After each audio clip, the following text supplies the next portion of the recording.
It does, actually. And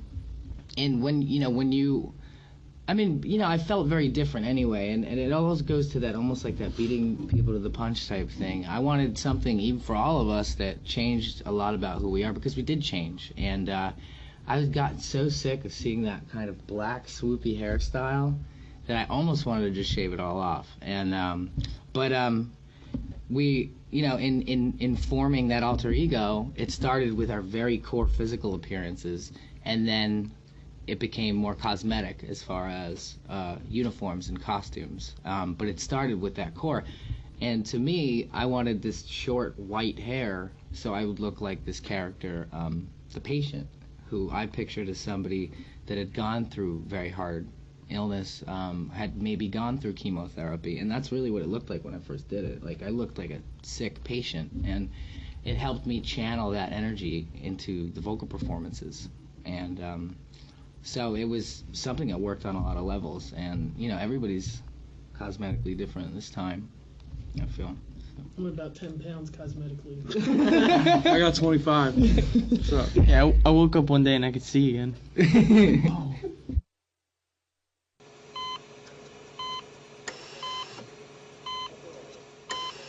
Oh man, Acting. only in gore flicks, I think. I think Frank would be very good in horror films. Remember that trauma thing we did?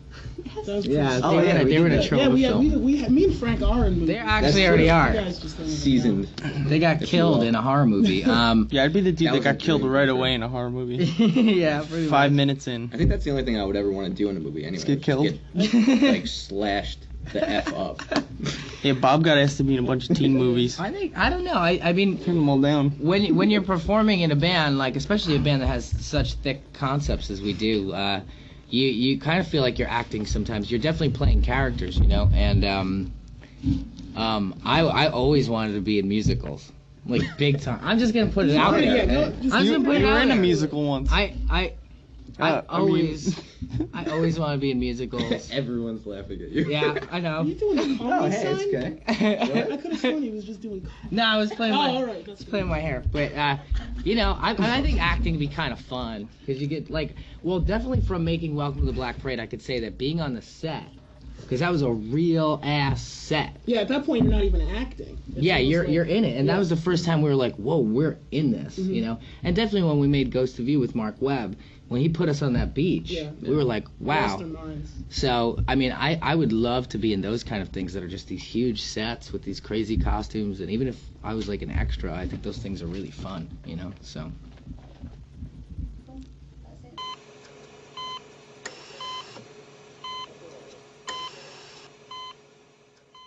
Yes, He thought yes. about it.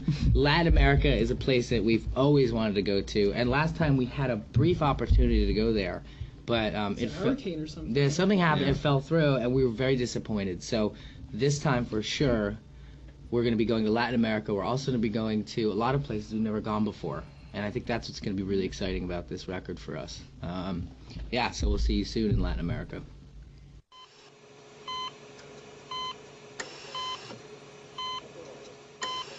The rise and fall of My Chemical Romance was, I would say, for a hot minute, it was the title. It was also like kind of a clue, I think, as to Right. what the record was going to be like. Whether we knew it or not, I think it was Yeah. like a subconscious kind of clue, because obviously it's a play on David Bowie's album Ziggy Stardust and the Spiders from Mars, or The Rise and Fall of. I think that, whether we knew it or not, was what the album was going to end up kind of being like, in some ways, being a concept, being an alter ego. So it's interesting to look at that and see your subconscious start to influence you. Also, what I always loved about the title, and here's the thing about it, I knew early on that I didn't want a self-absorbed record, and that title's very self-absorbed, and it kind of would have made the record about our band in the sense of like what happened to us in our fame and the success we had. I didn't want it to be about that, because really that's never been what's special about My Chemical Romance. The fame wasn't what was special. The success wasn't what was special. It was us and what we did, whether it was for 20 people or 200 or 2,000 or whatever. And the funny thing about the title, though, is that I always thought it was a dig at people that were kind of our enemies or didn't support us, because it was like beating them to the punch. Like Like, we're so cutting edge that we're done before you even said we're done. And Yeah, that's why I don't understand how it got out that was going to be the title, because it was kind of Rob started Cavallo. Yeah. it really started as an inside joke. It was an inside joke. It was kind of like, it was like sticking our middle finger up at the people that, you know, just didn't have our backs. And I thought it was funny. It was like totally beating people to the punch. But yeah, Rob Cavallo leaked it. And then it's funny because Rob Cavallo, it was totally accidental. He was speaking off the record too. And then he came, he's like, I'm so sorry. I leaked the title. And I was like, Rob, it's not the title anyway. Yeah. That's okay. I was just messing with you. So.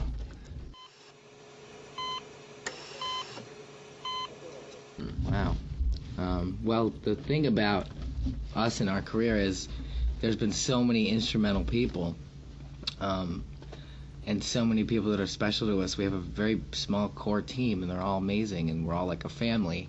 But as far as inspiration, I know for me and Mikey, it was our grandmother, and to this day, she inspires us. The fact that Liza Minnelli is on our new record has a lot to do with our grandmother. That was her favorite performer when we grew up, and she exposed us to things like Cabaret, Chorus Line, all these great musicals, and I think that's what we try to bring to the band because of that. And then I think it's something that the guys love as well, that kind of theatrical cabaret sound. So that's for us. Yeah, and you know, I guess just my grandfather and my father kind of just always kept me around music because they were just musicians since forever ago. And I remember every weekend, because I would go see my dad, I would either go see my grandfather play or my dad play, and just they would kind of hide me behind the bar because I wasn't supposed to be there. But I was just always at shows and always wanted to play music because that's how everybody like kind of related to each other. So as far as inspiration through music, it was definitely them. Yeah, for me it was my older brother. He got me started playing guitar, and he was just always like really, really supportive of me. He bought me my first guitar, and he let me use all his guitar magazines so I could learn how to play. And some of my fondest memories is, you know, was jamming with him in our bedroom, and you know, him teaching me stuff. So yeah, I wouldn't be here if it weren't for him. So. Oh, Mikey too. I think he likes to do it. He does. I think for me it's just Spotlight. it's got to be other musicians, and like just picking out drummers. I'll pick out two. Probably Neil Peart and Dave Weckl.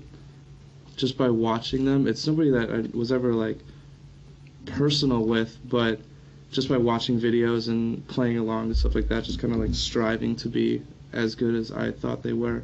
That was probably my biggest inspiration.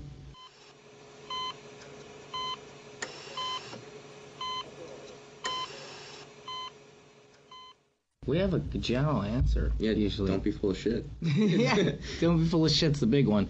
Because you won't have it won't last. You won't make it. If you're in it for the wrong reasons, that's the first thing you need. You need the right reason to do this, which is never fame or money. It's always something that's inside of you, something you really want to say.